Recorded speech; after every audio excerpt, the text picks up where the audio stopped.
about you and Z running that pick and roll a few times late in the game last night. What did you really like about the way y'all were executing that late in the game to close it out? I just like the force behind it. I thought that Z ran into screens with a lot of speed, and it caused the defense to be indecisive. And we were just able to make good plays out of it. He was able to get downhill, and I was able to find my shots in the midst of it a little bit too.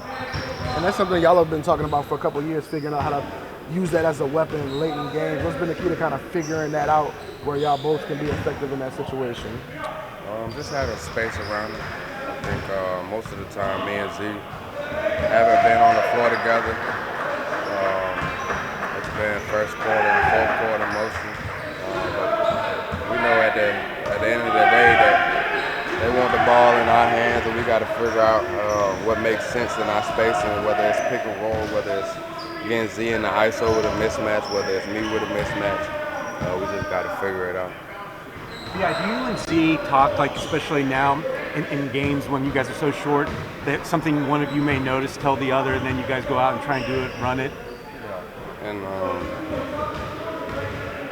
I think right now it's forcing us to do it even more, but we always go to each other and tell each other what we see on the basketball floor to try to make it easier for each other. If we got a mismatch, if he has a spin lob, if I see him in transition, if I see something on the floor, we always show. When you play with pace, the game is easy for you. Like, you get to whatever spot you want, you get to the rim at will, you get to free throw line. Just, is there a balance for you in terms of like go versus surveying the floor, taking your time, picking your spots and whatnot? Yeah, I mean, I guess it all depends on spacing, how the floor looks. Sometimes with good defensive teams, they like to pack the paint and force some of our guys to shoot the basketball on the perimeter. But I think it all dictates off spacing. If I can have a burst and have pace, then that's great. But it's always good when you have spacing that you can burst into. And do you think sometimes spacing can also be generated by just pacing the half-court sets as well, just getting to the spots quickly? Yeah, I think half-court and full-court, though. I think our best offense is when we get out in transition and we can flatten the defense out a little bit. But I think it all depends on the personnel on the floor. Smart teams know how to defend us when we got guys on the floor that can't shoot the basketball really well. So, it's just about where we put guys in spots and how they can be effective in spots. What did you think of the impact of Brandon Boston last night? I thought he was free.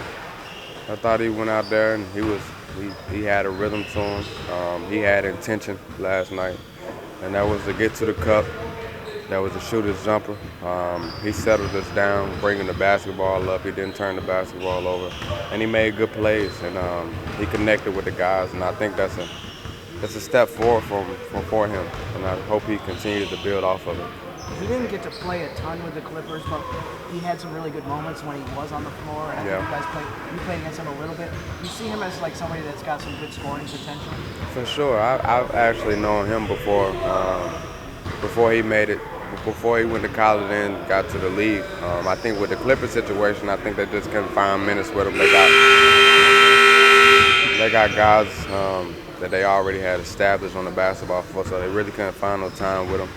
I don't know his situation with the Spurs before he got here, but I've always thought he was a really good basketball player that could score the basketball and that likes the game. So I've been a fan of him. You and Z talked a lot last year about the importance of, sacrificing, allowing other guys to eat, and that was a big part of why y'all succeeded last year.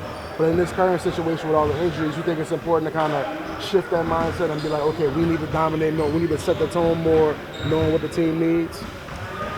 Well, I think it's important to still have a balance, staying aggressive, staying in attack mode, but making sure that we're bringing our teammates along, making sure they're in rhythm. And just bringing energy to the game, because at the end of the day, we're going to need everybody. Yeah, you were really talking loudly, communicating with your teammates defensively last night, pointing out a lot of things. Noticed you had a steal, 2 blocks second half, and then there was one possession against Pascal Siakam, forced Indiana, I think, in a 3-second defensive foul error. And but what would you say is different about this year, say maybe than last year, for you defensively? Like, are you doing anything differently? No, I think last night was probably one of my better defensive games. I actually had a awareness. I made some extra efforts.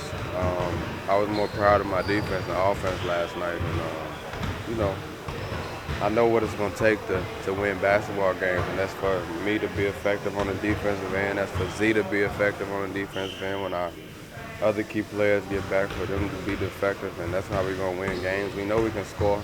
We know we can give it whatever we want on the offensive end, but if we make that extra effort on the defensive end, we'll be a lot better. Yeah, do you feel like you're one of the better defensive players on this team, on this roster? I think so, especially on ball. When I got a chance to guard some of the primetime players and guys that actually move in the offense, I feel like, that I'm one of the better defenders on the team, for sure. The last couple of games, Hawk has kind of been trippy with a couple of players. What do you make of the edge that he brings to the team? I like it, actually. To actually hear Hawk talk, it's exciting. It brings energy for our team, and especially when he's out there cooking and he's talking and chirping a little bit. I like it.